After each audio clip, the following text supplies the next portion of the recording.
سال 2007 میں رونی ریچ کی ایک ٹیم نے یروشلم میں ایک خفیہ سرنگ کی کھوج کی جو ٹیمپل ماؤنٹ سے ہوتی ہوئی شہر سے باہر جاتی ہے۔ سرنگ کی دیواریں تقریباً 10 فٹ اونچی تھیں۔ یہ سرنگ شہر کی دیواروں کے نیچے سے کبرون گھاٹی تک جاتی تھی۔ یہ خفیہ سرنگ تابوت کی کہانی اور بائبل کے واقعات کے جوڑنے کا کام کرتی ہے۔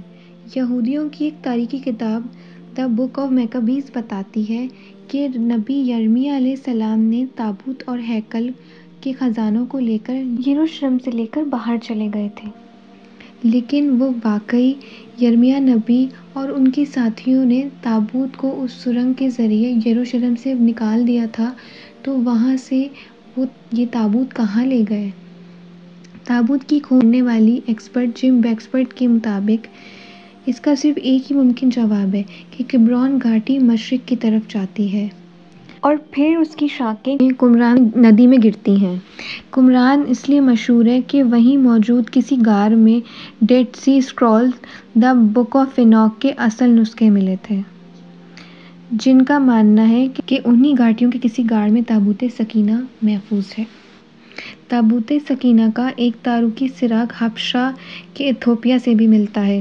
مورخین نے لکھا ہے کہ زمانہ قدیم میں میلنی حبشی نامی ایک بادشاہ نے حضرت سلیمان علیہ السلام کی تعلیم کو قبول کیا تھا، اور اسی بادشاہ نے بختنصر کے یروشلم کے حملے کے وقت تابوت سکینہ کو بچا کر ایتھوپیا لے جانے میں کامیاب ہوا تھا۔ ایتھوپیا آتے وقت اس نے تابوت سکینہ جیسی ایک نقلی صندوق کو یروشلم میں چھوڑ دیا تھا، جسے ریپلیکا کہتے ہیں، اور اصل تابوت کو حبشہ کے ایک گرجا گھر میں حفاظت کے ساتھ رکھ دیا تھا۔ جوز اور آرتھولوجی کی مشہور کتاب کبرا ناگاست بتاتی ہے کہ ملک اول کے زمانے سے حبشی لوگ سال میں 4 موقعوں پر اس صندوق کو باہر نکالتے اور عبادت کیا کرتے تھے۔ آج بھی ایتھوپیا کی آرتھوڈاکس چرچ یہ دعویٰ کرتی ہے کہ آج بھی ان کے پاس تابوت سکینہ محفوظ ہے۔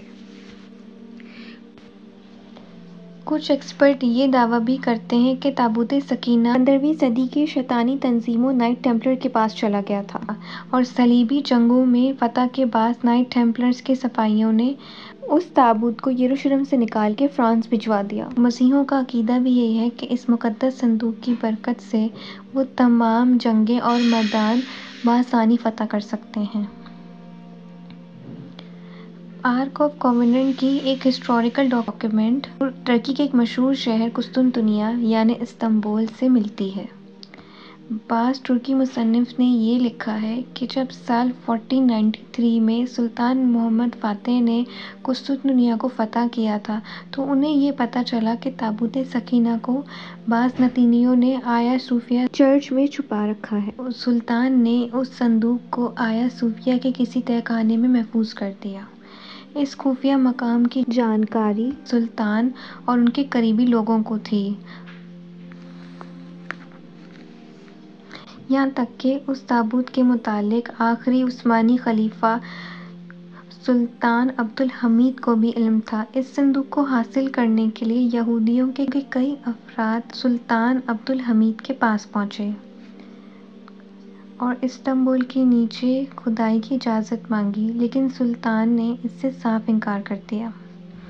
سلطان عبدالحمید نے اس تابوت کو دنیا سے چھپائے رکھا اور خلافت عثمانیہ کے خاتمے سے قبل اسے کسی خفیہ مقام پہ رکھ دیا۔ ترکی ماہرین کا ماننا ہے کہ آج بھی تابوت سکینہ استنبول کے کسی نامعلوم مقام پر موجود ہے۔ تابوت سکینہ کی تمام دعوے دار لوکیشن میں ایک نہایتی عجیب و غریب لوکیشن بھی شامل ہے، اور یہ مقام قدیمی زمانے کے فرعون کا مقبرہ ہے۔ یہ مقبرہ تکم خان نامی ایک فرعون کا مقبرہ ہے جسے 1992 میں ڈسکور کیا تھا، اور 2000 سال بعد جب آرکیالوجسٹ کی ایک ٹیم نے اس مقبرے کے دروازے کو کھولا تو اس کے اندر سے بے شمار خزانے اور توتن خامن کی ممی برآمد ہوئی، لیکن اس مقبرے کو کھولنے والے تمام لوگ کچھ ہی عرصے میں پراسرار موتیں مرے۔ تو لوگوں نے توتن خان کے مقبرے کو منحوس ڈکلیئر کر دیا، جسے کرس آف فیرو کہتے ہیں۔ اس مقبرے کے اندر سے ملنے والے قیمتی خزانوں اور زیوراتوں کے ساتھ ایک خوبصورت صندوق بھی ملا تھا جو بالکل تابوت سکینہ جیسا تھا۔ ریسرچرز کا ماننا ہے کہ یہی تابوت سکینہ ہے جو جنگوں کے دوران مصر پہنچ گیا تھا اور اس کے اندر کی چیزیں نکال لی گئی تھیں۔ ایئر 1925 میں جب جرمنی میں نازیوں کا عروج ہوا تو ہٹلر پوری دنیا پہ آریان نسل کی حکومت قائم کرنے کے لیے طرح طرح کے منصوبے بنانے لگا۔ لہٰذا ہٹلر نے بہت سارے افسانوی اور دیوملائی چیزوں پہ ریسرچ کرنے کے لیے مخصوص ٹیم بنائی۔ کہتے ہیں کہ ہینڈرک کی سربراہی میں ہٹلر نے 2 چیزوں کی کھوج کے لیے سال 1930 میں 2 آپریشن ٹیمز کو روانہ کیا جن کا مقصد لاسٹ سٹی آف اٹلانٹس اور تابوت سکینہ کو تلاش کرنا تھا۔ نازیوں کی یہ کھوج کامیاب ہوئی یا نہیں، اس کے متعلق کوئی بھی انفارمیشن نہیں ہے۔ اسلامی روایتوں میں تابوت سکینہ آخر الزماں کی نشانیوں سے ایک نشانی ہے۔ روایتوں کے مطابق بحر طبریہ سے امام مہدی کے ذریعے تابوت سکینہ ظاہر ہوگا، یہاں تک کہ بیت المقدس میں حضرت امام مہدی کے سامنے اس تابوت کو اٹھا کر رکھ دیا جائے گا۔ جب یہودی اس تابوت کو دیکھیں گے تو چند لوگوں کے سوا تمام اسلام قبول کر لیں گے۔ پھر طالوت کی بادشاہت کی طرح یہ تابوت بھی حضرت امام مہدی کی امامت کی گواہی دے گا۔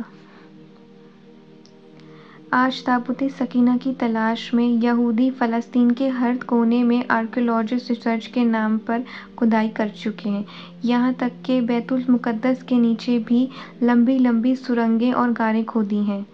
یہودیوں کا ماننا ہے کہ آج بھی تابوت سکینہ داؤد علیہ السلام کے محل میں کہیں دفن ہے جو حملے کے دوران تباہ ہو گیا تھا، لیکن اب تک یہ تابوت ان کے ہاتھ نہیں لگی۔